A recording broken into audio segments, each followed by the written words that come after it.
How's it going, everybody? My name is Bo, and I'm a home theater and movie enthusiast. And in today's video, I want to talk about the need to upgrade versus just the desire to upgrade when it comes to equipment in your home theater. Now, I've said this many times over the years on my videos.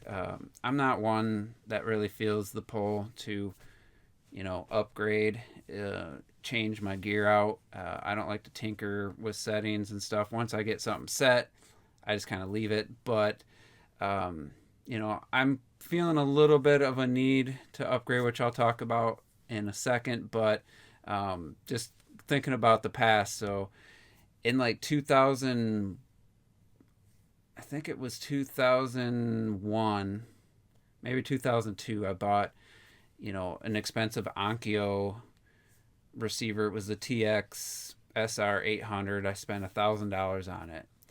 I didn't switch out that receiver until 2010 for another Onkyo. It was the TX NR 808, which, to be honest, was a massive upgrade. It was night and day. The sound quality was so much better because obviously just more power, but it was Dolby True HD, DTS HD, Master Audio compatible and stuff. And then in it was 2020. So 10 years later, I bought the Yamaha I have now. It's a RX-A 3080, which was the flagship Yamaha from 2018.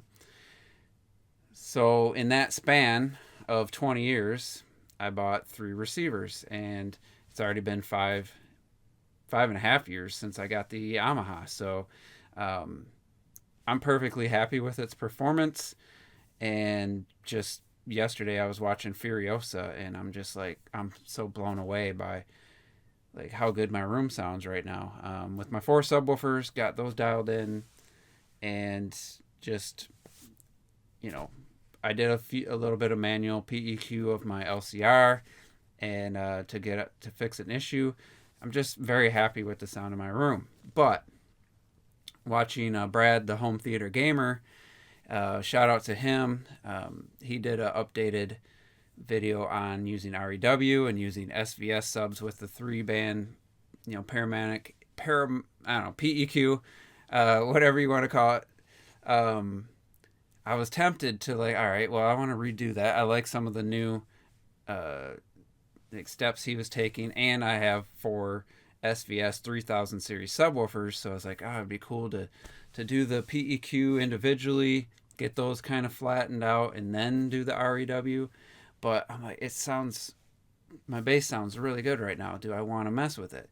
But in the comments it wasn't that video, it was his next video, he was asking for ideas. And I was like, well, can you do one for regular speakers? Be able to do REW and use that, ability to say, hey, I got this range to this range, I have this many options, and it gives you basically the EQ, PEQ, and then you can manually enter it in, and then you get the result. Well, my Yamaha 3080 only has very, very limited PEQ ability, so the hertz range, it's like it just jumps all over the place. So maybe it lets you, I could look it up right now and tell you exactly, but let's say it's like 40 hertz, 67 hertz, 82 hertz, 105 hertz, or I think it's 103. Then it's like 170, 220, like it jumps huge gaps in between the frequency range. And it's like, well, what if you have an issue at 110 hertz and your option's like 103 or 127? Like, there's no 110 up. It's stupid. And so hearing Brad's response saying he really wants to do that and he's going to make that video, I was like, well, that'd be awesome, but I won't be able to take advantage of it. And just so you know, I run no room calibration. I just don't trust YPOW on Yamaha, and thankfully, with the help of REW and a calibrated microphone, I was able to fix an issue with my LCR, where once I put those Focal 300s in the wall, I got this huge peak at 80, I want to say 80 to 100. Like, my whole wall was vibrating, and I used just the bare bones PEQ of the Yamaha, and I actually fixed that. But I don't know. I was just going off of looking at the REW graph. I was just basically trying to figure it out on my own, and I got it so it sounds better. But I'm like, man, I could be actually getting better performance. What I did, fix that issue, but it might have had a negative effect that I don't know. And I'd love to have the ability to have more flexibility there. So I started looking at options. And the new Yamaha, or the newest, I think it's 2021, 2022 model, it's the A8A. That gives you like full, like the frequency. You can select the specific frequency you want to, PEQ. And I'm like, well, I got a quote for a brand new one for, I want to say it was like $1,800, something like that. It's a great price for what it is. It's like, all right, that would give me some extra PEQ flexibility. But if I'm going to switch out my AVR, like what are other options? And then I start looking at processors, and it's like, well, I was thinking of buying an amp just to give me the option to go to a processor. And I'm looking at processors, and they start at $4,000 with the AVM 70 from Anthem, and then they go all the way up, to Trinov and beyond. There's a company well above Trinov price-wise. And I'm like, all right, well, Anthem's kind of the most affordable, and everybody loves Arc Genesis. And Jeremy from Tech Enthusiasm, shout outs to him here in Michigan, he's going to be selling his AVN 90 because he's going to go with Trinov in the future. So I reached out to him and said, hey, let me know if you're going to sell that.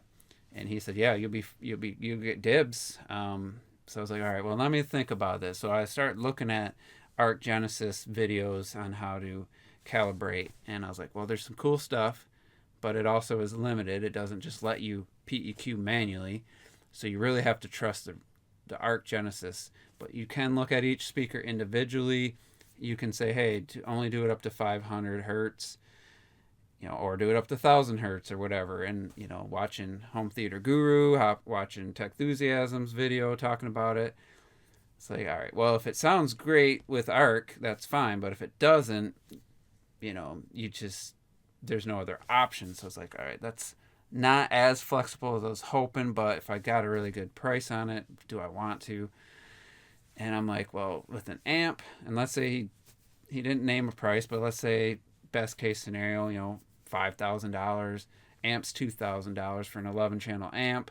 Then I got to buy XLR cables. That's going to be a couple $100. And then if I sell my Yamaha and my two Niles amps, maybe I could get $500 for those combined. So I'd be looking at about $6,700. And I'm like, man, that's a lot of money. What's the actual improvement going to be? So the last couple of days I've been doing some more critical listening, watching movies, but actually just paying way more attention to the audio instead of just getting lost into the movie. And Furiosa was just like, man, that sounded so good. Like it's not my favorite mix because it's very music heavy and you don't get the individual sound effects like something like not Last of Us, but Quiet Place. Like Gran Turismo has some really good use of like sound, effects going everywhere. But it's so impressive. And I'm like, man, my room sounds so good. Do I really need to do anything? Yes, I would love to have that option to have more PEQ options when Home Theater Gamer puts out his video. But do I need to do anything? So, and shout outs to him for his new direction for his channel is just try to get the most out of the equipment you have.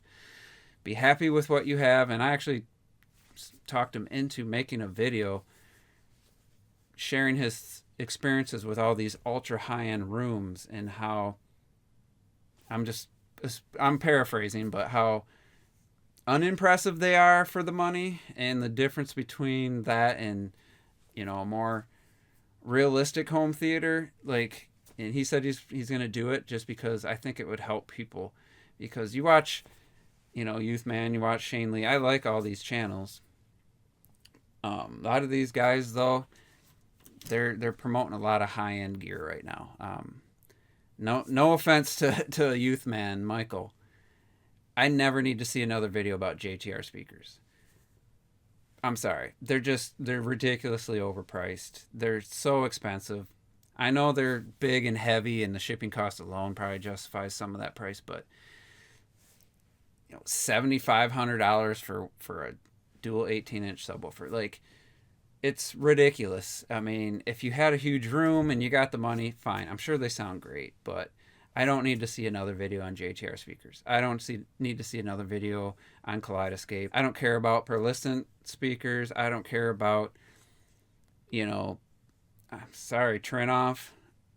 I just don't care.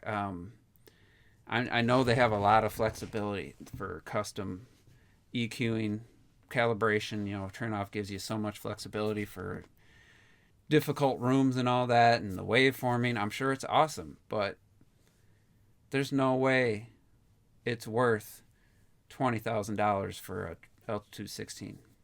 Now, I understand these companies, they have staff, they have to employ these people year round, all the time. They have like a few products, and I'd be curious to hear how many units they sell a year, because if it's 500 units a year, you got to make your money. So I understand that.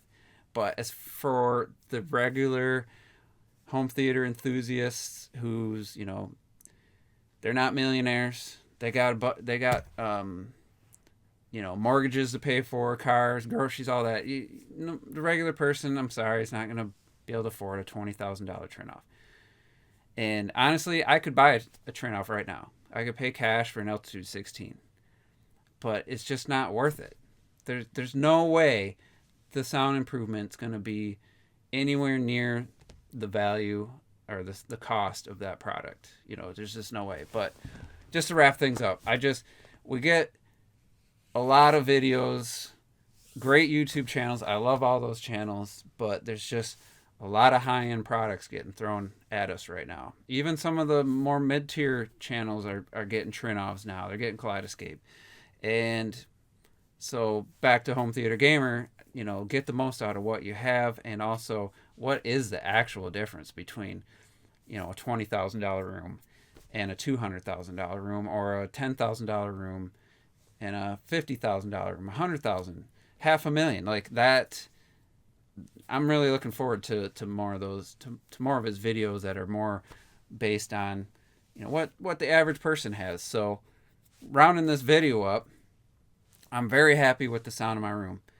I don't like to tinker. I like to set it and forget it. But I do wish I had more flexibility with the PEQ. So I might, at the very least, get that Yamaha A8A, which is dumb naming convention, just so I have that.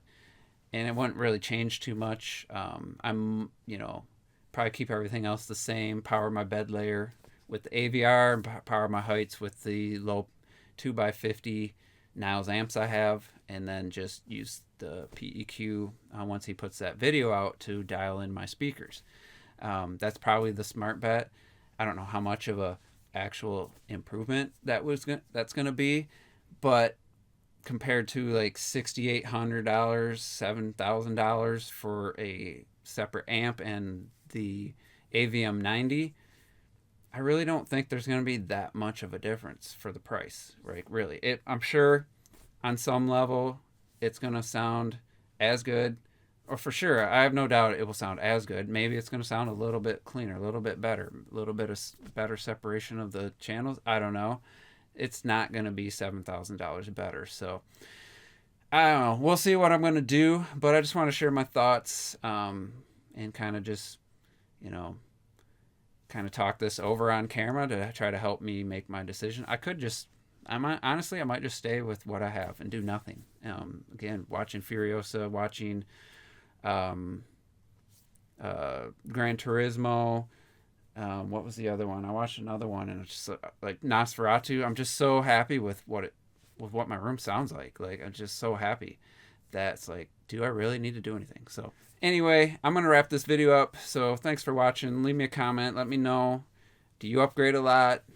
Do you feel like you get that urge? Do you need to? Do you do it just because? Have you done it and regretted it, or have you done it and had like a huge benefit? So let me know in the comments below, and hit the like button if you like the video, and we'll see you on the next one.